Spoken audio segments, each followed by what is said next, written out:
Green theme રાખેલી હતી. એને મને કીધું હતું કે તમે સરસ પૂનમ વિશે બોલજો, એટલે આપણે થોડુંક પૂનમ વિશે થોડીક માહિતી આપી દઈએ. હવે જો વટ સાવિત્રી વ્રત એટલે ઈ કેવું વ્રત છે કે એક સર્જનાત્મક કોઈ સ્વરૂપનું તમારે જો કંઈ વર્ણન કરવું હોય ને તો એવો એક ઋગ્વેદમાં એવો ઉલ્લેખ છે કે સાવિત્રીનો અર્થ કેવો થાય. સાવિત્રીનો અર્થ કેવો થાય કોઈ મને કહેશે ખાલી સાવિત્રીનો મતલબ. તો સાવિત્રી એટલે કેવું કે સૂર્ય જ્યારે ઉગે છે ને ત્યારે હજી આકાશમાં આગમન નથી થયું, પણ એની જે પહેલી એની જે કિરણ છે ને એ જ્યારે આકાશમાં આવે છે ને સૂર્ય પહેલાનું છે, પછી સૂર્ય આવે છે, તો એ સૂર્યનું નામ સાવિત્રી છે. એટલે કોઈ સર્જન કરવા માટે, કારણ કે પૃથ્વીને સૂર્ય આવે તો જ એક સર્જન શક્તિ બને છે. અને આપણે આની વ્રતોમાં આપણે એવું કહેવાય કે સંસ્કાર અને સંસ્કૃતિ એ બેયનું સમન્વય થાય તો આપણે એને વ્રત કહેવાય. વ્રત હોય ને એ ટૂંકમાં બે પ્રકારના હોય, ત્રણ પ્રકારના કહી શકાય. એક કાયિક કે આપણે શરીરથી કરીએ કે આપણે ઉપવાસ કરીએ, એકતાના કરીએ કે એવતા કરીએ કે ખડે પગે ઊભા રહીએ શરીરની, એ કાયિક કહેવાય કે જે શરીરથી કરીએ છીએ, પરેશ્વરી કહીએ. બીજું કહેવાય વાચિક. વાચિક એટલે કે આપણે મોઢેથી બોલીએ, જપ કરીએ, તપ કરીએ, કથા કીર્તન જે આપણે બોલીએ એવા વાચિક કહેવાય. અને માનસિક. માનસિક વ્રત કેવું કે આજે હું આના વિશે કોઈ દિવસ ખરાબ નહીં બોલું, આજે હું કોઈની ચુગલી નહીં કરું, કે હંમેશા હું પોઝિટિવ બોલીશ, હંમેશા હું સકારાત્મક રહીશ, હું હંમેશા આને મદદ કરીશ, એટલે એ વ્રત એની કહેવાય માનસિક. હવે આ બધા વ્રતમાંથી આજે આપણે વટ સાવિત્રીની વાત કરીએ. કે વટ સાવિત્રીની વાર્તા તો બધાને ખબર જ છે, બરોબર, કે સાવિત્રીએ સત્યવાનનો જીવ બચાવવા માટે યમરાજની સાથે લડ્યા હતા. પણ વટ સાવિત્રી વ્રત છે ને મેં એને અલગ રીતે બોલાવ્યું છે કે કેટલા પ્રકારનામાંથી તમે શું મેળવી શકો. એ વટ સાવિત્રી વ્રતનો પહેલું ઈ છે કે પ્રકૃતિનું પૂજન. હવે એમાં વડલાનું પૂજન આવે. એટલે વડલો તો કહેવાય કે આદિ અનાદિ કાળથી છે, એનો જન્મ જ આપણે કે હમણાં આ બધા વૃક્ષો તો હાલો કહેવાય કે નવા છે, ગુલાબ તમે ગણો કે કોઈ પણ બીજા ગણો તો એ અત્યારના થઈ શકે, પણ વડલો તો આદિકાળથી આવેલો છે. એટલે પેલું ભરૂચમાં કપિલ વડ છે, પછી ઉજ્જૈનમાં સિદ્ધ વડ છે, એટલે ખૂબ આદિકાળથી વડલો આવે છે.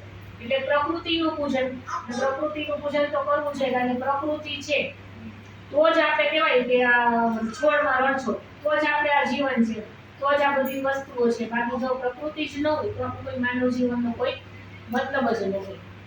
એટલે જ માટે વડને સજીવન રાખવા માટે થઈને આપણે જે સૂતરના તાકના પ્રદક્ષિણા કરીએ છીએ. એ શું કામ કે વડલાને એક મજબૂત રાખવા માટે, થડ મજબૂત રાખવા માટે થઈને એક આપણે પ્રકૃતિનું પૂજન કરીએ છીએ. બીજી વાત આપણે વૈજ્ઞાનિક.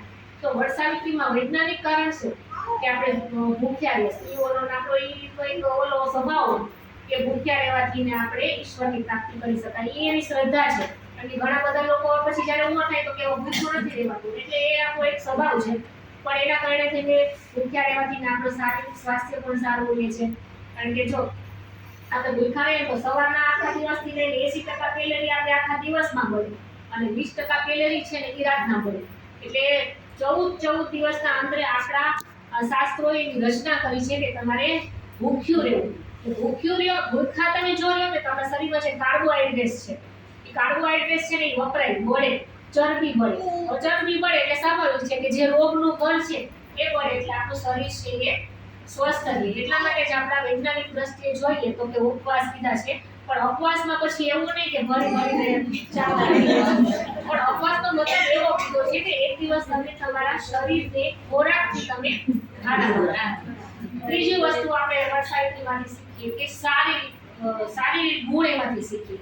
શારીરિક ગુણ ક્યાં તો કે આપણે શરીરનું કામ, ક્રોધ, લોભ, મોહ, આપણે બધા ગુણો કહેવાય, દુર્ગુણો કહેવાય.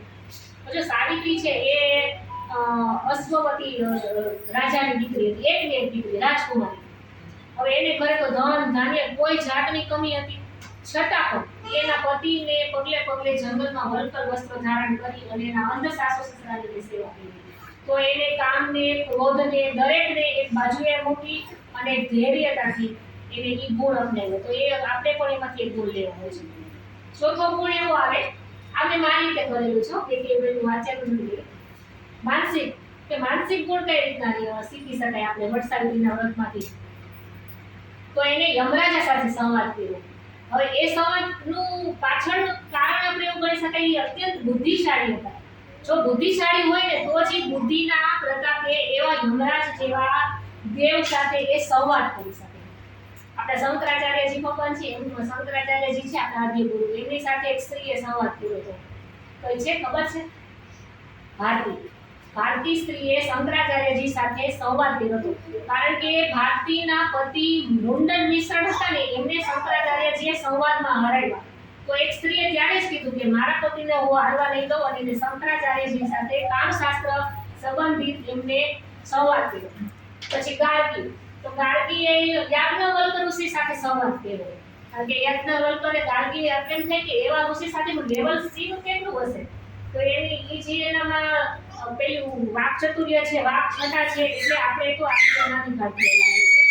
એટલે એને યમરાજાને ખાલી એક જ કીધું કે હું તમારી સાથે 7 પગલા ચાલી છું, એટલે તમારા મિત્ર ભાવ છે ને તમારે હવે મારે વચન કે તમારે પૂરું કરવું પડશે. અને પછી આપણે જાણીએ છીએ એને વરદાન આપવું પડ્યું. છેલ્લું એક કારણ છે સામાજિક. સામાજિક આપણને શું એમાંથી મળે શીખવા? સાવિત્રીના જીવનમાંથી સામાજિક ગુણ આપણને એ શીખવા મળે કે જ્યારે યમરાજાએ એને વરદાન માંગવાનું કહ્યું ને, ત્યારે એને સીધું નથી માંગ્યું કે મારા પતિને સજીવન કરો. એને શું માંગ્યું કે મારા અંધ સાસુ સસરાને તમે દ્રષ્ટિ આપો, એનું ગુમાયેલું રાજ્ય આપો, મારા પિતાને તમે 100 પુત્રો આપો.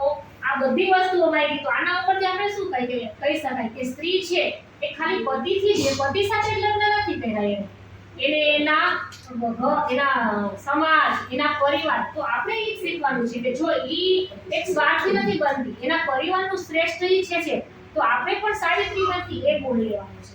અને છેલ્લું એક વસ્તુ એવી કહી શકાય કે જ્યારે લગભગ ઘણા બધા સ્ત્રીઓમાં આવતું હોય એનો પતિ જ્યારે પેલો નાસીપાસ થાય કે જ્યારે હિંમત આવી જાય, ત્યારે એક જ કહે હું છું ને. હમણાં જે સોનું લેવાની વાત કરી ને, ત્યારે એના મનમાં રમવા માંડે કે આ સ્ત્રી ધન છે ને, હું છું ને, અને ગમે ત્યાંથી સોનું, કારણ કે ઈ જેની પાસે એની પોતાની પેલી છૂટી મૂડી હોય, એટલે એ જ્યારે એમ કહે છે ને કે હું છું ને, તમે ચિંતા કરો માં. અને જ્યારે પછી એના પોતાના પતિને જ્યારે બેઠો કરે ને, ઈ જ સાચી સાવિત્રી છે. એટલે એના માટે કઈ એવું નથી કે મૃત્યુ પામ્યા છે અને યમરાજા પાસે સજીવન કરે, પણ એના પતિને સુખ દુઃખમાં પરિવાર સાથે જે ઉભી રહે એ જ સાચી સાવિત્રી છે. ધન્યવાદ.